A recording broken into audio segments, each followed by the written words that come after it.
เอาตัวเจ้าน้อง15 Pro Max ไปทดสอบแบตเตอรี่นะคะเราต้องไปตรงไหนแล้วเนี่ยกล้องข้างบนตัวนี้จะเป็นของ iPhone 15 Pro Max แบตเราเหลือ 29% แล้วเราเล่นมาจำนวนเนี่ยจะเปลี่ยนกล้องมาเป็นตัว Pro Max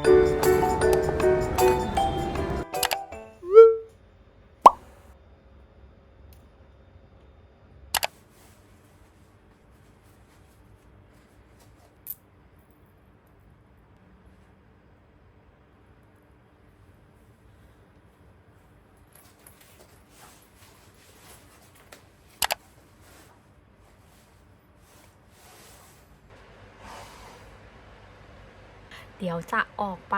ถ่ายวอล์กกันนะวันนี้ว่าจะไปเดินอีเกียแล้วก็จะเอาตัวเจ้าน้อง15 Pro Max ไปทดสอบแบตเตอรี่นะคะรอบที่แล้วมีใครได้ดูไหมก็คือ14 Pro ตัวนี้ที่เราถืออยู่ข้างล่างก็เอาไปทดสอบแบตเหมือนกันใครที่อยากจะไปดูก็จิ้มตรงนี้นะวิดีโอเดี๋ยวปักไว้ให้นะทุกคนแบตเฮ้ยเราถ่ายวอล์กไปอ่ะมันยังแบบ 100% อยู่เลยอ่ะทุกคนถ่ายไปประมาณแบบ5 เฟรม 6 เฟรมแล้วแต่รอบนั้นคือน้องตัวโปรอ่ะที่เพิ่งซื้อมาถ่ายไป5 เฟรมแบตเหลือ 98%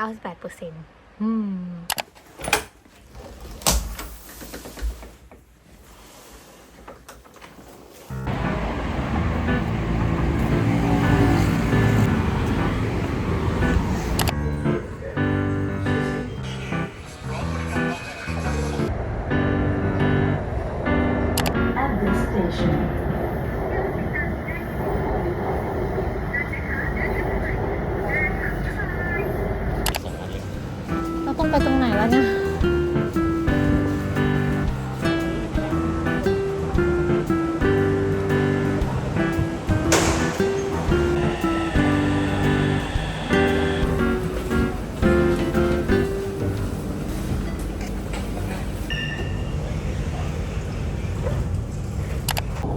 เดี๋ยวจะลองดู YouTube สัก1 ชั่วโมงว่าระหว่างเนี้ยจะกินแบตไปเท่าไหร่ตอนนี้ 89% แล้ว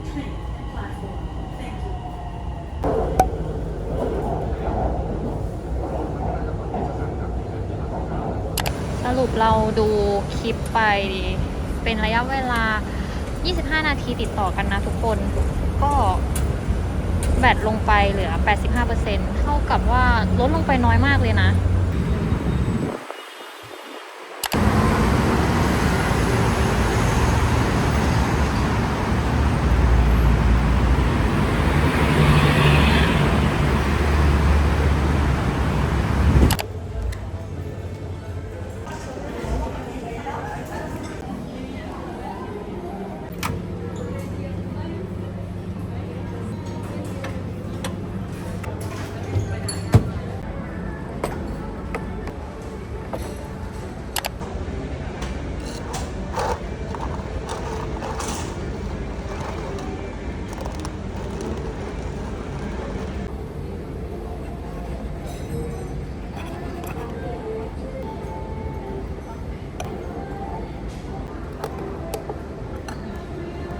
มุกมันไม่อร่อยนะ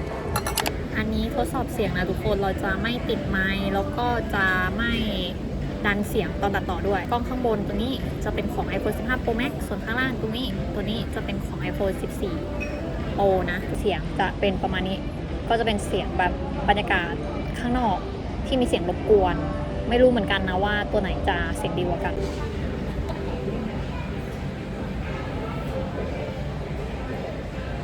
ได้ยินเสียงยังไหมแนะนำวันนี้ใช้ดีมากทุกคนมันเป็นแบบสแตนที่ตั้งอะแล้วมันมี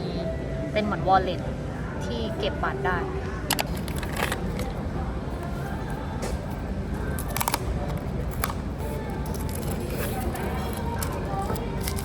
โอ้แต่อันนี้4G วอตอันนี้หนักกว่านี่ไงอย่างเวิร์ก แล้วมันเอนสูงสุดได้เท่าไหร่นี่ถ้ามันเป็นรุ่นเนี้ยมันจะกำหนดความตั้งมาอย่างนี้เลยใช่ปะแต่อันนี้มันจะแบบมันจะตั้งเท่าไหร่ก็ได้เนี่ย ตอนนี้4:40กับแบต63%นะ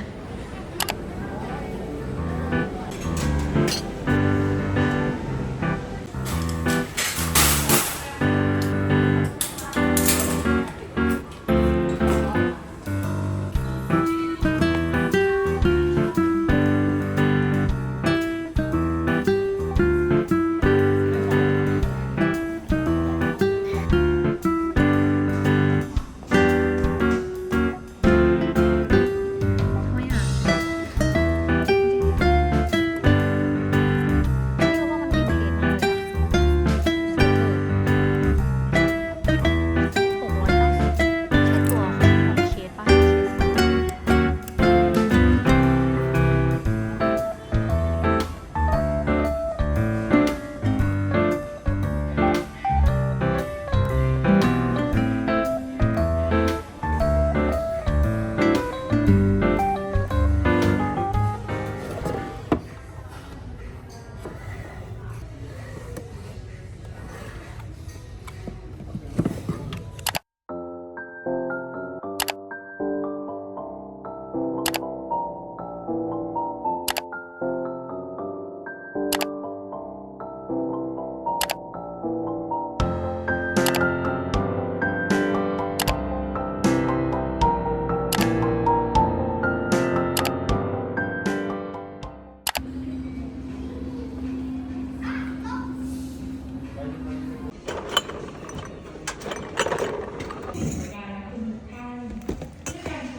5:29แบต52%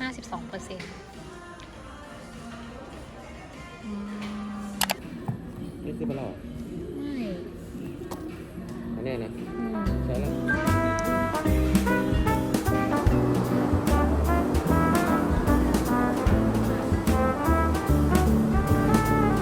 โมเดลสวยเลยห้องเป็นโมเดล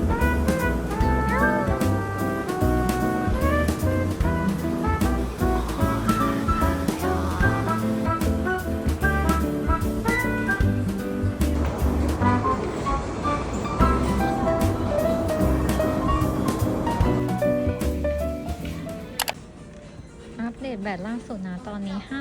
5:57กับแบต43%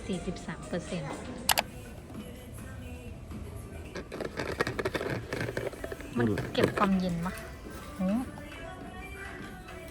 นี่ไงมันเก็บความเย็น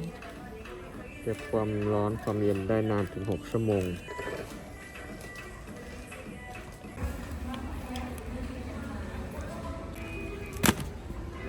อันนี้เราซื้อตอน590ขึ้นหมดเลย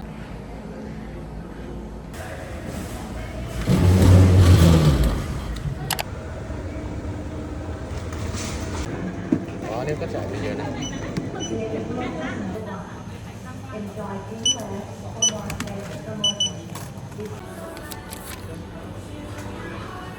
ตัวนะ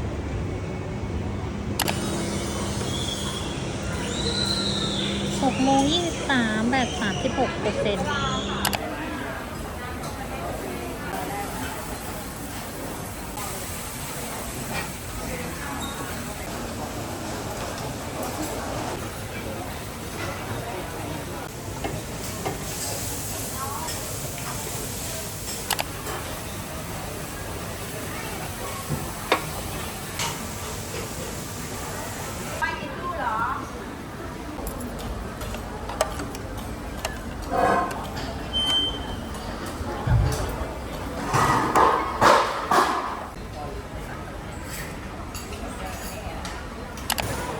แบตเราเหลือ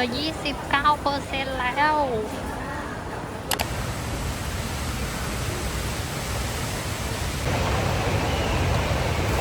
งานตะเล็กเซ็ตยิงที่โต๊ะเอ็มน้องพักได้ที่โต๊ะนะ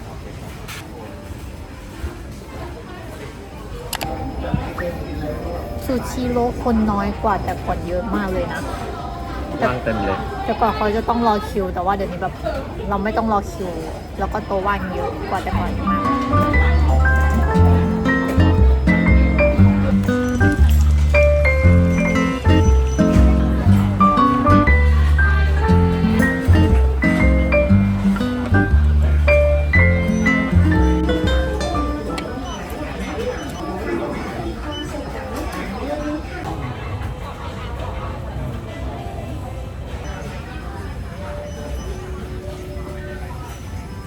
อันนี้อร่อย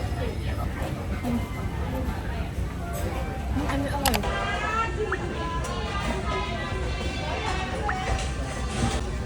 อันนี้เรากำลังจะเล่นเกมนะ ตอนนี้แบต 24% นะทุกคน แล้วก็เวลาเหรอ 1:39 นี่ตัวเราน่ารักมาก ตัวเราน่ารักเราอยากอวดตัวเรา มันเบ่งกล้ามได้เลยนะทุกคนดูนี่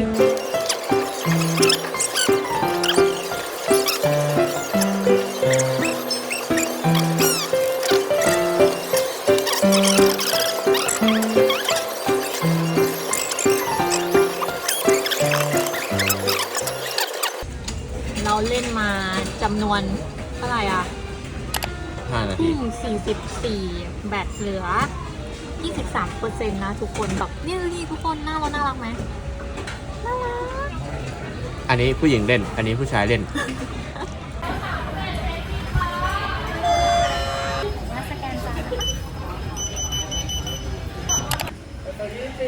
ทุ่ม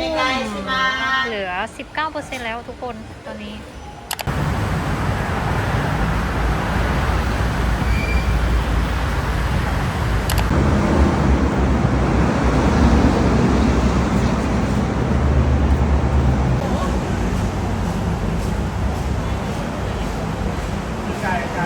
แบต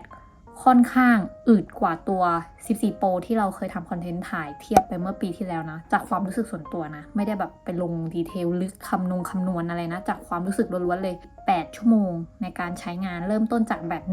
100% ตอน 2 ทุ่มแบตเราเหลือ 19% ตอนนี้ตีไป 4 ทุ่มเหลือ 14% ระหว่างเดินทางกลับมาก็ไม่ได้ใช้งานเลย เดี๋ยวจะถ่ายอันนี้เป็น 14 Pro นะทุกคนที่ถ่ายให้ทุกคนดูอยู่ เดี๋ยวจะเปลี่ยนกล้องมาเป็นตัว Pro Max ให้ดูว่ามุมเดียวกันในห้องของเรา ลักษณะภาพจะต่างกันไหมแล้วก็เสียงต่างกันไหม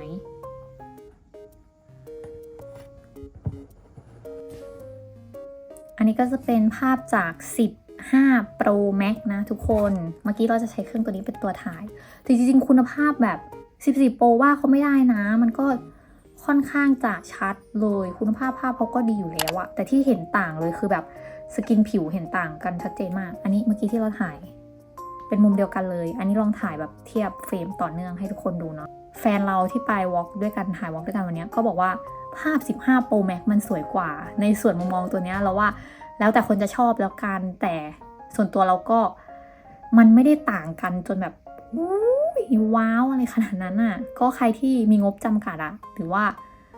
อยากจะรอตัวที่มันแบบพัฒนาไปมากกว่านี้ลองดู16ก็ได้แต่ว่าถ้าใครแบบงบจำกัดเราว่า14ก็ตอบโจทย์แล้วนะแล้วก็ในเรื่องของน้ำหนักเราก็ลองวัดแล้วคือเราอะเคยใช้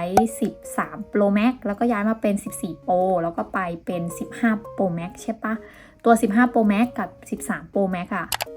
น้ำหนักต่างกันนะตัว15 Pro Max น้ำหนักเบากว่าก็คือรุ่นตัวเนี้ยเขาทำน้ำหนักมาได้ดีแต่ในที่เนี้ยก็ต้องดูในเรื่องของเคสที่เราใส่ด้วยนะทุกคน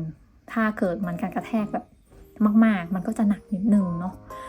ในส่วนของขนาดมีคนถามมาเหมือนกันว่าขนาดอะผู้หญิงจับอะโปรแม็กมันจะไหวไหมคะ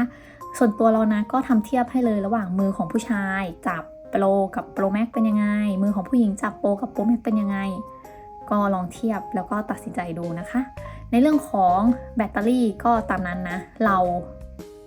ใช้งานตามที่ทุกคนเห็นเลยจะมีการตั้งกล้องถ่ายวิดีโอถ่ายรูปแต่เราไม่ได้เล่นโซเชียลนะเพราะว่าเรายังไม่ได้ใส่ซิมเครื่องตัว15 Pro Max นะคะทุกคนแต่เรามีการใช้ YouTube ในการดูก็ดูไปประมาณ25 นาทีแบตลดไปกี่เปอร์เซ็นต์แล้วก็เล่นเกมเราเล่นไป5 นาทีมันลดไป